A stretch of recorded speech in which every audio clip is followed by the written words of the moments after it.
Assalamualaikum warahmatullahi wabarakatuh. Jumpa lagi teman-teman. Nah, baik di kesempatan kali ini kita update lagi ya untuk S905X2 HG680FJ teman-teman. Jadi sebenarnya saya update-nya itu tanggal 28 bulan 2 2023. Akan tetapi memang setiap saya update itu butuh waktu untuk eh, mencoba teman-teman. Nah, di sini saya sudah jalankan sudah lebih dari sehari, sudah hampir 2 hari ini saya gunakan dan tidak pernah restart, tidak ada masalah. Kemudian di sini kita masih menggunakan kernel dari Mas Andi sebab belum ada seorang pun yang bisa membuat kernel untuk FJ ya, untuk bisa handle OpenWRT teman-teman. Jadi kita tetap masih menggunakan 5916 Seaborn. Kemudian di sini ada beberapa penambahan juga ya, termasuk penambahan script light indikator teman-teman. Jadi teman-teman tidak perlu lagi setting untuk menghadirkan indikator internet di STB-nya ya. Nah, baik teman-teman bisa lihat di sini sama seperti yang lain ya. Kita sudah menggunakan firewall 4 karena ini memang firmware 22 ya teman-teman, OpenWRT versi 22 di mana sudah mendukung full firewall 4 dan tentunya menggunakan NF table, bukan lagi IP table teman-teman. Nah, baik, kita lanjut. Untuk sistem block sama seperti biasa, bisa kita lihat di sini kernelnya ya, Seaborn 5916. Nah, kemudian untuk bagian net monitor sendiri teman-teman, kita gabungkan di sini ada 3 tab, net monitor, kemudian real time untuk melihat pengguna yang resource paling tinggi ya. Ini tiap beberapa detik saja update teman-teman. Jadi bisa kita lihat jika misalkan ada klien yang sedang mendownload, tentu IP-nya akan berada di posisi paling atas. Karena ini sudah otomatis berurutan ya teman-teman. Jadi seperti itu. Yang kolom atas ini adalah download dan yang di bawah ini adalah uploadnya teman-teman. Ya meskipun memang masih ada kekurangan sebab kita belum bisa menampilkan MAC address, akan tetapi tetap diusahakan untuk bisa menampilkan MAC address dan hostname-nya sekalian teman-teman. Mudah-mudahan jika pun bisa ditambahkan itu tidak memberatkan resource ya. Nah, baik di sebelahnya ada bandwidth HD, makanya di sini sudah tidak ada bandwidth HD sebab kita pindah juga ke posisi di dalam sini teman-teman di net monitor. Jadi semua fungsi aplikasi atau program yang mempunyai kemiripan itu kita gabung seperti ini ya. Jadi ada net monitor, real time dan bandwidth. Nah, kemudian tab selanjutnya adalah proses dan rilis RAM tentunya masih tetap diikutkan di sini, teman-teman. Akan tetapi, jika dilihat sepintas di sini ada yang kurang ya, bandwidth HD dan base 64 dekode encode. Nah, bandwidth HD-nya tadi sudah kita masukkan di net monitor, sedangkan base 64 dekode encode-nya itu dimasukkan di kolom service, teman-teman. Jadi, tujuannya itu biar lebih seimbang saja ya. Aturan menunya teman-teman. Jadi tidak ada yang kepanjangan dan tidak ada yang terlalu pendek. Nah, kita lanjut di bagian sistem. Saya ingatkan lagi teman-teman di apa ya, di area tertentu tolong diperhatikan ya di bagian time zone karena di sini adalah default di mana ini adalah TKP dari tempat peraciknya teman-teman. Jadi silakan sesuaikan dengan TKP masing-masing. Kemudian setelah menyesuaikan time zone di TKP masing-masing, tinggal klik Sync with Browser. Nanti akan otomatis mengikuti waktu yang juga ada di browsernya. Seperti itu ya teman-teman. Nah, kita lanjut lagi di bagian administrator. Tidak ada yang berubah di sini. Begitu juga dengan software teman-teman. Tidak ada perubahan. Kita bisa lihat di sini. Ini sengaja saya tidak update-update di sini ya, karena kita belum tahu. Nanti saya coba dulu untuk mengupdate-update-nya. Kita belum tahu kira-kira memang sudah normal apa belum ya, karena ini jika ada update seperti ini adalah patch-patch dari versi sebelumnya sebenarnya teman-teman. Kecuali misalkan PHP 8.0 2 di sini, nah itu barulah kita update. Kalau masih seperti ini kita biarkan saja dulu, karena ini tentunya masih patch dari kekurangan yang ada di sebelumnya. Kemudian kita lanjut di bagian startup. Teman-teman bisa lihat di sini semua di enable, tidak ada yang tidak di enable ya. Nah, di local startup ini adalah perintah untuk menjalankan indikator internet internet LED indikator ya di STB HG680FJ-nya teman-teman. Jadi jika ini dihilangkan tentu LED indikator tidak akan berfungsi setelah kita restart karena ini adalah startup-nya teman-teman. Kita lanjut di file manager, kita menggunakan file manager yang terbaru dan yang kekurangan-kekurangan sebelumnya itu sudah di-fix semua teman-teman. Seperti contohnya menghapus ya untuk menggunakan tong sampah atau mendownload menggunakan icon download di sini itu tidak bekerja sebelumnya. Nah, sekarang sudah fix semua teman-teman. Oke. Baik, kita lanjut di bagian schedule task. Di sini ada SBIN Pre, yaitu sama fungsinya dengan release RAM yang ada di menu teman-teman di menu status ya. Namun, release RAM yang di sini adalah pada saat kita tekan saja kemudian dia bekerja.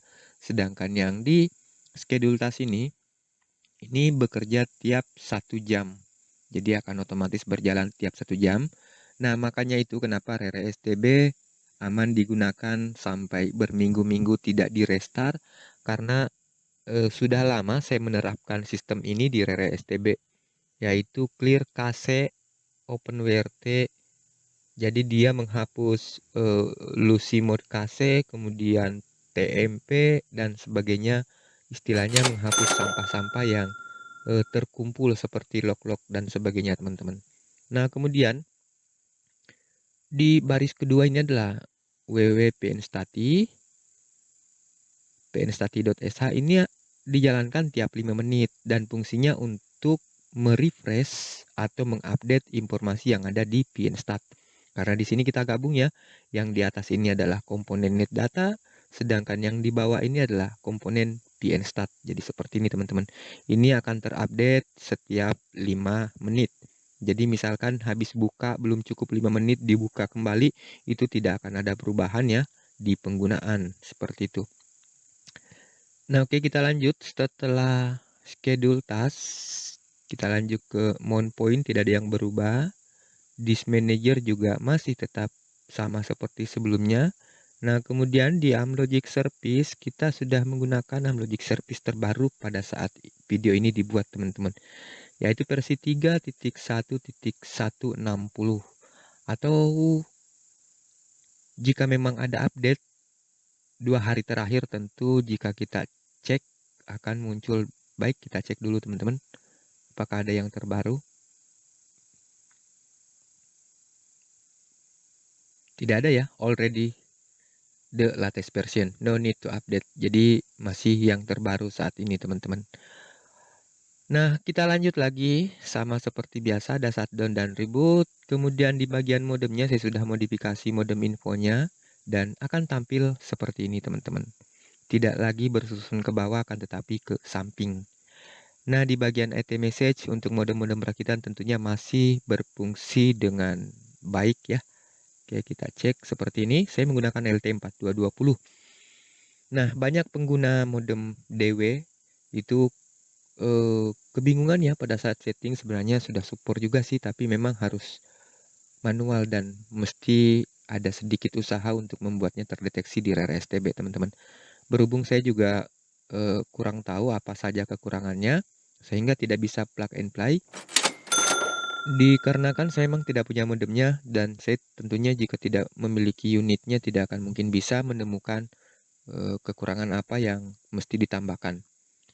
Nah, baik, di sini ada 4G connection untuk teman-teman yang menggunakan modem biasa ya. Masih bisa terdeteksi di sini seperti modem stick LT422 modem stick E3372 misalkan. Masih bisa terdeteksi dengan baik di sini teman-teman. Nah, baik, kita lanjut di bagian service. Nah, tentunya OpenClass yang terbaru lah di sini teman-teman, yaitu versi 45.87 beta. Teman-teman harap diperhatikan saja di bagian global setting, jangan lupa core-core-nya dipastikan sudah terupdate. Nah, banyak yang kebingungan, di sini tidak bisa terdeteksi core-nya. Ini perlu diingat bahwa kita harus pilih di sini. Ada juga sih yang memilih ARMP7, ada juga. Namun jika saya pribadi, saya pilihnya ARMP8, teman-teman. Jadi seperti itu ya.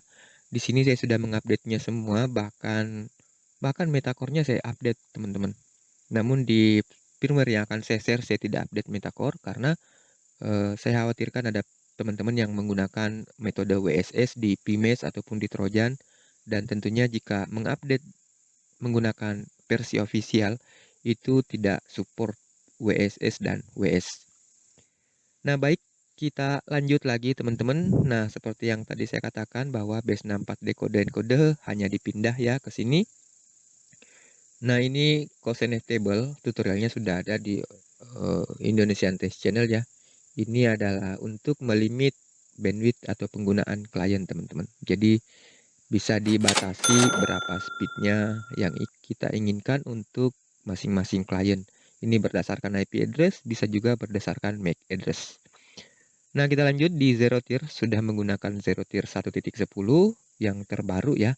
Dan untuk firewall 4, saya tidak menyarankan untuk mencentang autonat ini teman-teman. Cukup centang yang di atas saja ya, di enable saja. Untuk autonat client jangan dicentang karena ini masih bentrok dengan firewall 4.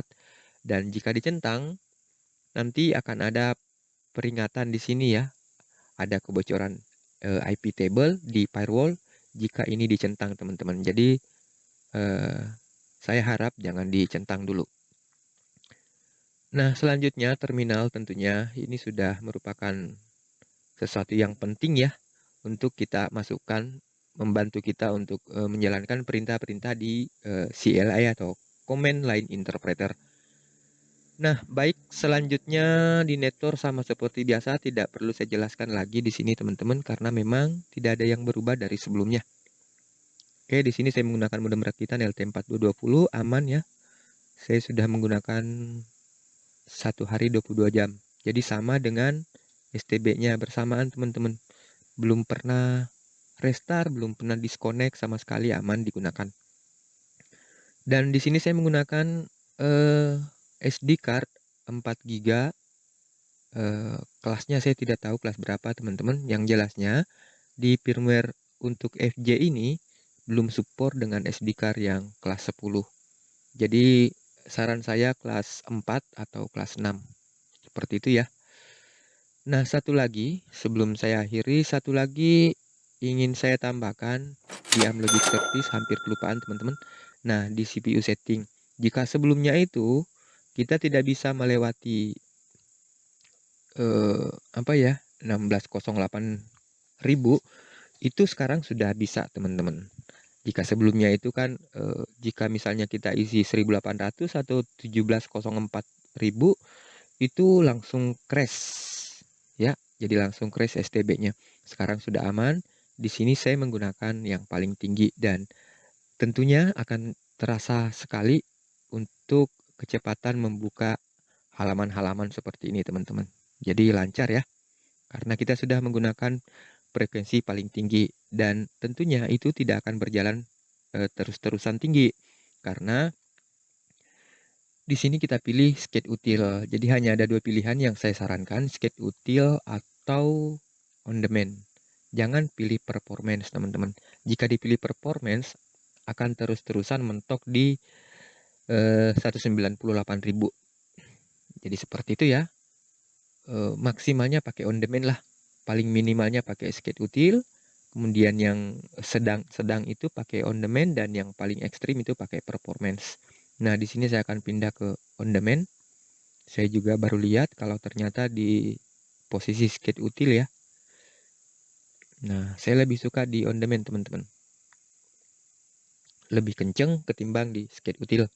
Oke, saya rasa cukup sampai di sini. Mudah-mudahan bermanfaat. Terima kasih banyak. Assalamualaikum warahmatullahi wabarakatuh.